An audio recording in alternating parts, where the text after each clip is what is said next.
Jason and friend, I hope you and your family members are happy. So friend, here we will see chapter number 1 of social science in standard 8. So the chapter name is here given Socio Religious Reforms.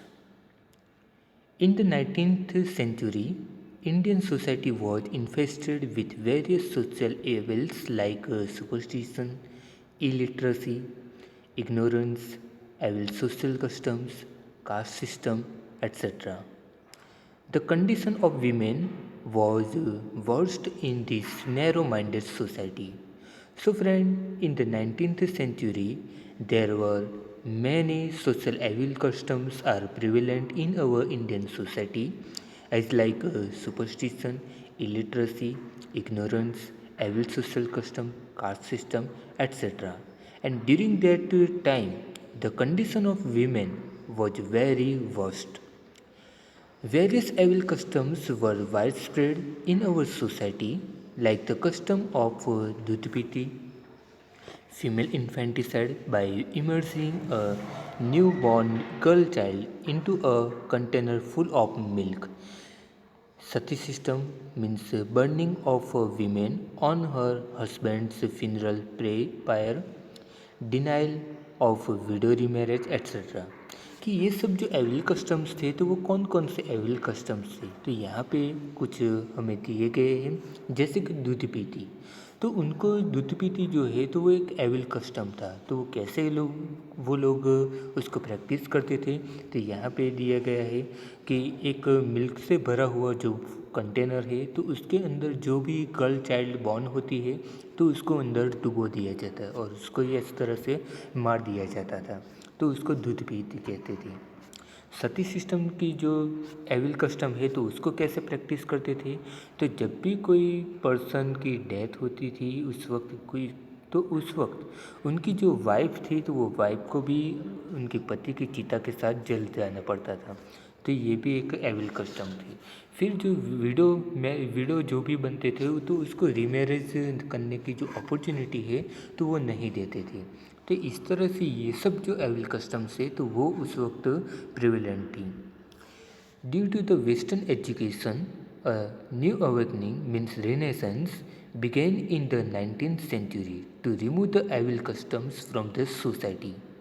Intensive efforts were made to bring in social and religious reforms. Raja Ram Mohan Roy was the first among such reformers. यानी कि उस वक्त जो एक western education के कारण जो एक न्यू अवेकनिंग यानी कि जो रिनेसेंस की शुरुआत 19th सेंचुरी में हुई थी तो उसके कारण सोसाइटी में से जो भी एविल कस्टम्स थे तो उसको दूर किया गया था और उसके लिए जो एक इंटेंसिव एफर्ट्स किया था यानी कि किसी ने सबसे ज़्यादा एक्टिवली जो एफर्ट्स किए थे कि ये जो सोशल और रिलीजियस रिफॉर्म्स के लिए तो उसमें राजा राम मोहन रॉय जो थे तो वो फर्स्ट पर्सन थे एक फर्स्ट रिफॉर्मर थे कि जिन्होंने ऐसी जो एक्टिविटी है रिफॉर्मिंग एक्टिविटी तो उन्होंने शुरुआत की थी हमारे इंडिया में तो हम यहाँ पे जो राजा राम मोहन रॉय की जो एक सोशल रिफॉर्मर माने जाते हैं तो उनके बारे में यहाँ पे पढ़ेंगे Raja Ram Mohan Roy was born in the year 1772 CE in the Hooghly district of Bengal in Radhanagar village in a Brahmin family. So friends, Raja Ram Mohan Roy was born in 1772 in Bengal in the Hooghly district. The native village of Raja Ram Mohan Roy was Radhanagar and he was belonged from Brahmin family. Raja Ram Mohan Roy got married in his early childhood. His brother's wife became Sati on her husband's death. कि राजा राम मोहन राय का जो marriage हुए थे तो वो early childhood में ही हो गए यानी कि वो जब छोटे थे तो उसी वक्त ही उनका मैरिज हो गया था और उनके जो ब्रदर की जो वाइफ थी तो उनको सती बनना पड़ा था उनके भाई की जब डेथ हुई थी तब This incident shook Rajaram Mohan Roy deeply. He initiated many reforms and protested strongly against the evil customs such as child marriage, casteism, Dudpiti, etc. So, friend, the incident of Sati, of his brother's wife, so he was deeply shocked, and from that he initiated many reforming activity, and he had started protesting activity against evil customs such as child marriage, caste system, Dudpiti, etc. He started the Bengali newspaper, namely Samvad Kaumudi, in the year 1821 CE, and also Mirat al Akbar in Persian in the year 1822 CE. कि राजा राम मोहन रॉय ने जो Bengali newspaper जो था तो वो Bengali newspaper publish करवाया था 1821 में। तो उनका जो टाइटल था तो वो संवाद कौमुदी था, और पर्शियन लैंग्वेज में जो था तो वो मिरात अल अकबर था, कि जो 1822 में वो पब्लिश हुआ था। Brahmo Samaj was established in the year 1828 C. Raja Ram Mohan Roy established the Hindu college in Kolkata. He recommended many changes to British government like the independence of press, freedom of speech, women's right, personal liberty, judiciary, independence from executive, etc.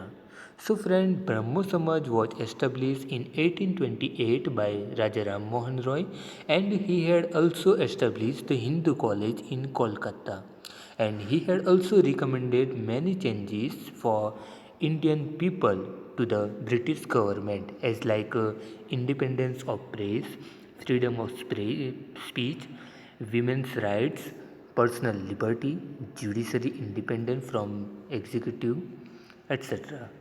Raja Ram Mohan Roy started movement to abolish the sati system.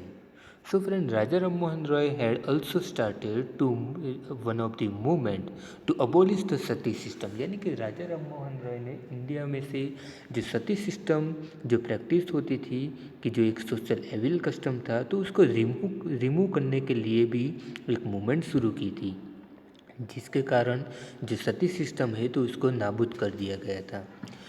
As a result, the British Governor General of Bengal, Lord William Bentinck, passed a law to abolish the sati pratha, means sati system. कि राजा राम मोहन रॉय के एक intensive efforts के कारण उस वक्त के जो बंगाल के जो गवर्नर जनरल थे लॉर्ड विलियम बेंटिंग, तो उन्होंने बंगाल में सती प्रथा जो थी, सती सिस्टम जो थी, तो उसको नाबूद करने के लिए एक जो लॉ है तो वो लॉ फ्रेम किया था। This law was framed in the year 1829 CE, so it can be said that Raja Ram Mohan Roy laid the foundation of the Indian Renaissance, means the new awakening, with regards to initiating social, religious and political reforms. कि ये जो law है तो वो law 1829 में frame हुआ था, और ऐसा कहा जाता है कि राजा राम मोहन रॉय जो थे तो वो एक इंडियन रेनेसेंस के एक फाउंडर माने जाते हैं, कि जिन्होंने सोशल, रिलीजियस और पॉलिटिकल रिफॉर्म्स की शुरुआत की थी। The emperor of Delhi sent Raja Ram Mohan Roy to England in the year 1830 C in regards to his case of right to property. Raja Ram Mohan Roy died in Bristol in the year 1833 CE, कि राजा राम मोहन रॉय को दिल्ली से जो England भेजा गया था अपनी कुछ property के रिगार्डिंग मैटर में, तो वहाँ पे 1833 में उनकी डेथ हो गई थी। Brahmo Samaj played a vital role in the reforming the contemporary Hindu samaj means society, कि ब्रह्मो समाज जो राजा राम मोहन रॉय ने एस्टेब्लिश किया था, तो उन्होंने हिंदू समाज में, हिंदू सोसाइटी में जो रिफॉर्मिंग एक्टिविटी में जो रोल था, तो एक वाइटल रोल था, एक एक्टिव रोल था ब्रह्मो समाज का। Brahmo Samaj tried to abolish the rigid and superstitious religious beliefs prevalent then, कि ब्रह्मो समाज ने जो भी सुपरस्टिशंस हमारे कंट्री में थे, जो भी रिलीजियस बिलीफ्स थे हमारी कंट्री में प्रिवेलेंट थे, तो उसको अबोलिश करने के लिए, उसको रिड्यूस करने में ब्रह्मो समाज का जो एफर्ट्स थे तो वो एक्टिवली एफर्ट्स थे, कि जिसके कारण कुछ जो इम्प्रूवमेंट थे तो वो इम्प्रूवमेंट ब्रह्मो समाज को दिखाई देता था। और इंडियन सोसाइटी में भी ये इम्प्रूवमेंट जो था तो वो आया था। तो यहाँ पे आप साइड में एक पिक्चर देखते होंगे, तो वो पिक्चर जो है तो वो राजा राम मोहन रॉय का पिक्चर है। Now friend, here we will see about Dayanand Saraswati. He was also one of the reformer of India. Dayanand Saraswati was born in a Brahmin family in Tankara village near Morbi in Saurashtra. In his early childhood, he realized that the idol worshipping and religious rituals were worthless. कि दयानंद सरस्वती जो थे वो भी ब्राह्मण family से belong करते थे, और सौराष्ट्र के जो मोरबी है तो मोरबी के टंकारा विलेज से वो बिलोंग करते थे। और वो अपनी चाइल्डहुड से ही मानते थे कि जो आइडल वर्शिपिंग है और रिलीजियस रिचुअल्स है तो वो वर्थलेस है, यानी कि वो मीनिंगलेस है। He renounced his family and the world in search of truth. He traveled across India for the next 15 years and also studied yoga. He became a sannyasi, as like a ascetic, a recluse, and studied the philosophy of Hinduism from Swami Virjanand Dandisa in Mathura. कि स्वामी दयानंद सरस्वती ने अपना जो घर है, अपनी जो family है तो वो छोड़ दी थी। और वो क्यों छोड़ी थी, तो वो सच की सोच में, यानी कि ट्रूथ की सोच में उन्होंने अपनी जो फैमिली है तो फैमिली को छोड़ दिया था। उसके बाद उन्होंने 15 इयर्स तक इंडिया की ट्रैवलिंग की थी, और उस वक्त उन्होंने जो योगा है तो उसके बारे में भी स्टडी की थी, और वो बाद में सन्यासी बन गए थे। और सन्यासी बनने के बाद उन्होंने जो फिलोसॉफी है तो हिंदुइज्म की जो फिलोसॉफी है तो उनके बारे में उन्होंने स्वामी विवेकानंद के पास से ये स्टडी जो है तो वो एजुकेशन उनसे ली थी। Swami Dayanand Saraswati made an attempt to achieve national unity by advocating a classless and casteless society. He acquired a deep insight into the Indian culture and religion through the Vedas. कि स्वामी दयानंद सरस्वती ने ऐसे भी attempt किए थे कि जो national unity है तो वो नेशनल यूनिटी बने, उसमें क्लासलेस जो है और कास्टलेस जो है, तो ऐसी एक सोसाइटी को फ्रेम करके वो एक नेशनल यूनिटी एस्टेब्लिश करना चाहते थे। और उसके लिए उन्होंने इंडियन कल्चर और रिलीजियस जो है तो वो रिलीजियस को भी उन्होंने ये वेदास के में से वो पढ़ा था। He preach to the people to go back to the Vedas, यानी कि उन्होंने एक अपने उपदेश में ये भी कहा था कि इंडियन पीपल को गो बैक द वेदास, यानी कि जो हमारे जो वेद है तो उसकी ओर अब वापस आ जाओ। He brought a book in title Satyarth Prakash. He made people aware that in the Vedas there is no mention about the evil customs such as idol worship, rituals, child marriage, sati pratha means system, untouchability, etc. So friend, Swami Dayanand Saraswati had also written one book which name was Satyarth Prakash, and he also made people to make aware in the Vedas. So there is no mention in the Vedas about evil customs such as idol worship, rituals, child marriage, sati pratha, untouchability etcetera. यानी कि वो स्वामी दयानंद सरस्वती लोगों को ये पढ़ाते थे कि हमारे जो वेद है तो वेद में कहीं पे एविल कस्टम्स के बारे में कुछ भी लिखा नहीं है, तो हमें भी ये जो एविल कस्टम्स है तो उसको छोड़ देना चाहिए। ऐसे जो उपदेश है तो ऐसे जो प्रीच है तो वो लोगों को वो देते थे।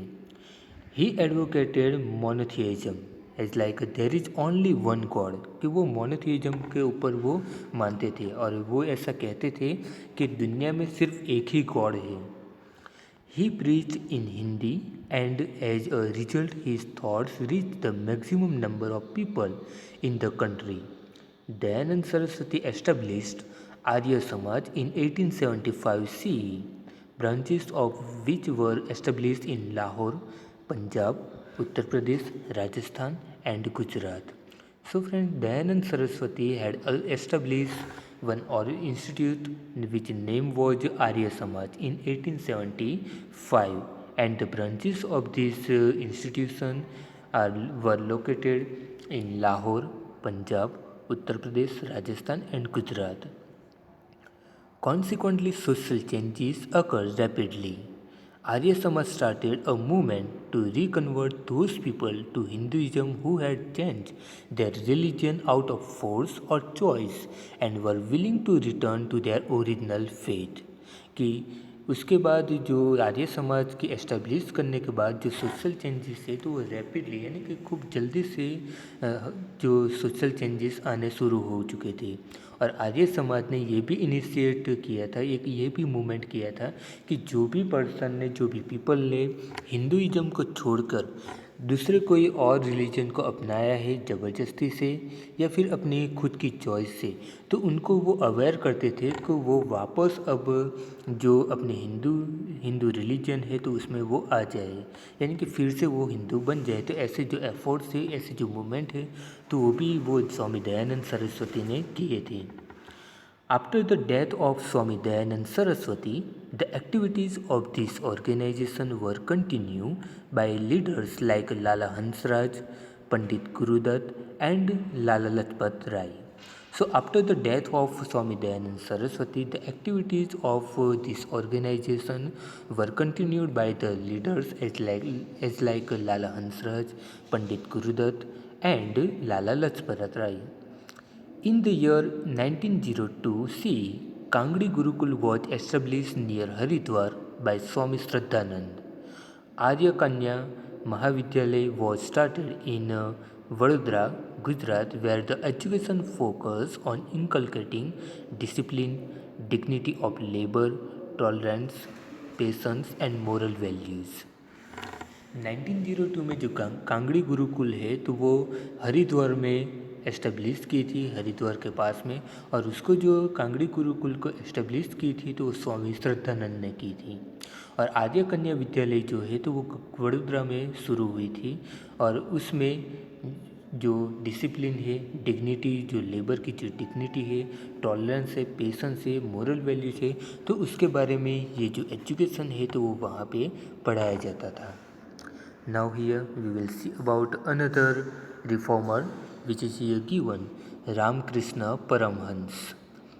Ramakrishna Paramhans was the torchbearer of the Indian culture. He was also a reformer and saint who had sought the truth through all the religions.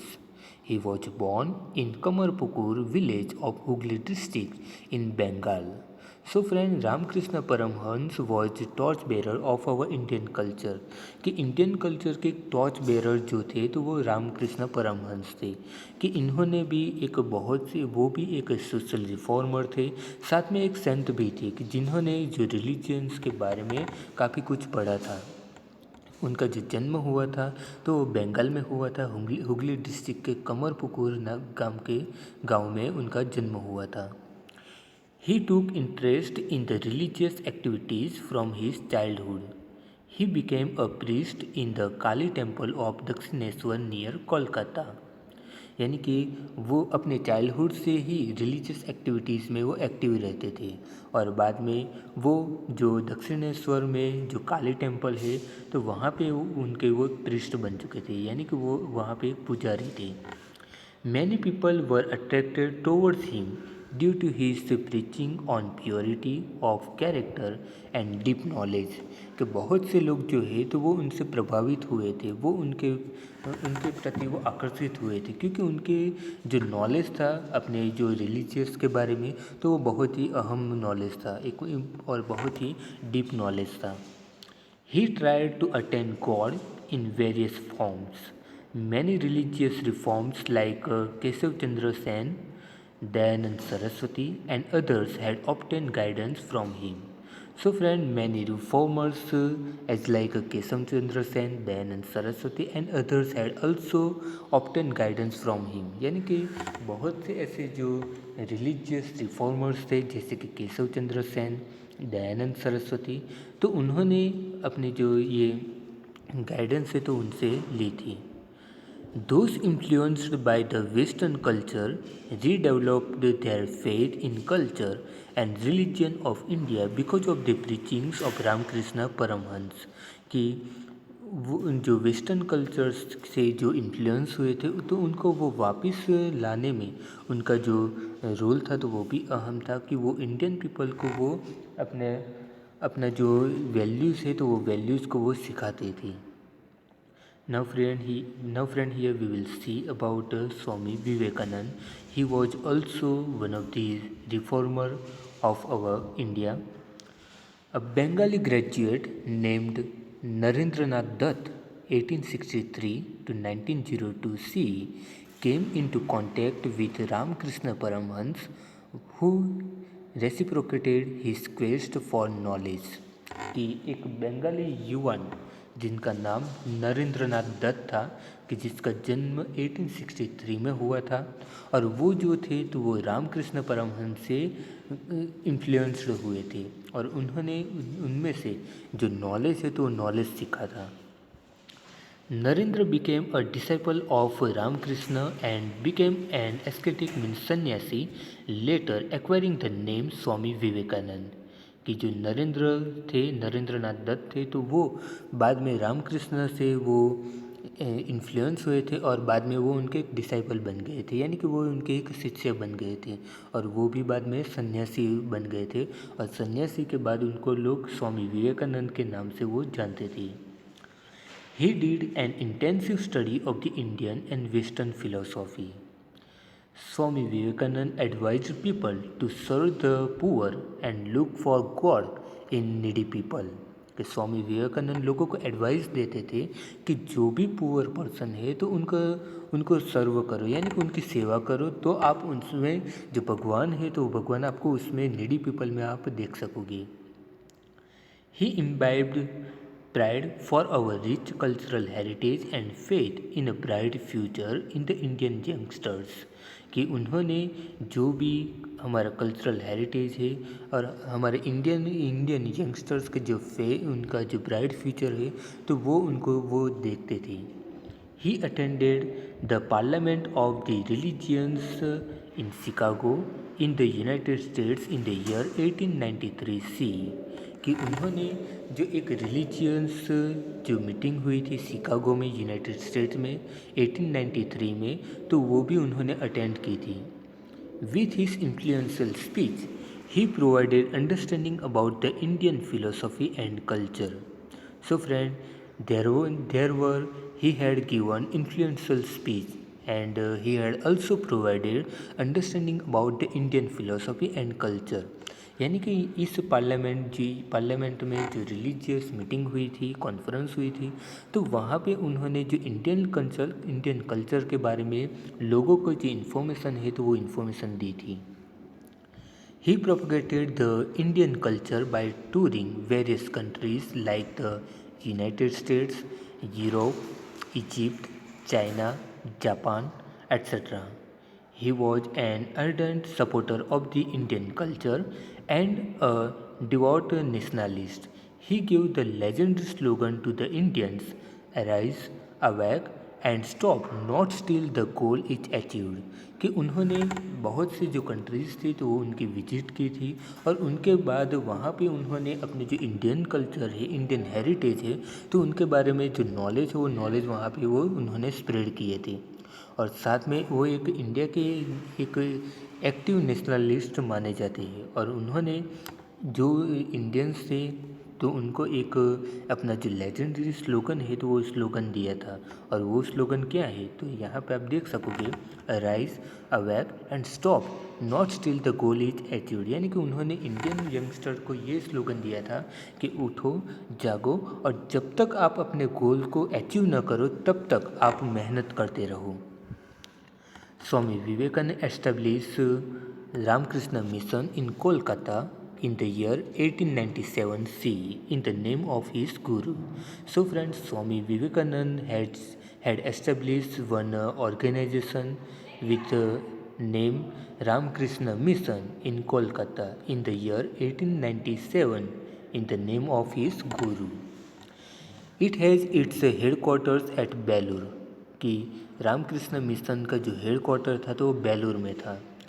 This mission adopted the ideals of service to mankind through various works कि ये जो mission था तो mission में जो स्वामी विवेकानंद ने अपने जो गुरु थे तो उनके जो आइडियल्स थे, उनके जो मैनकाइंड्स थे, तो वो उनके ऊपर वर्क करते थे और ये प्रिंसिपल्स के साथ ये मिशन जो था तो वो काम करता था।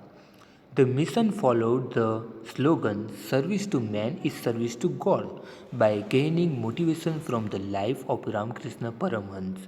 कि ये जो मिशन था तो वो एक स्लोगन के साथ काम करता था, जो स्लोगन था service to man is service to God, यानी कि अगर हम मानवीय की सर्विस करते हैं तो हम मान लो कि वो गॉड की ही सर्विस करते हैं। ऐसे स्लोगन के साथ रामकृष्ण परमहंस ने जो दिया था तो उनकी लाइफ में से मोटिवेशन लेकर ये जो स्लोगन है स्लोगन बनाया था और ये यही स्लोगन के साथ ये मिशन जो था तो वो मिशन भी काम करता था।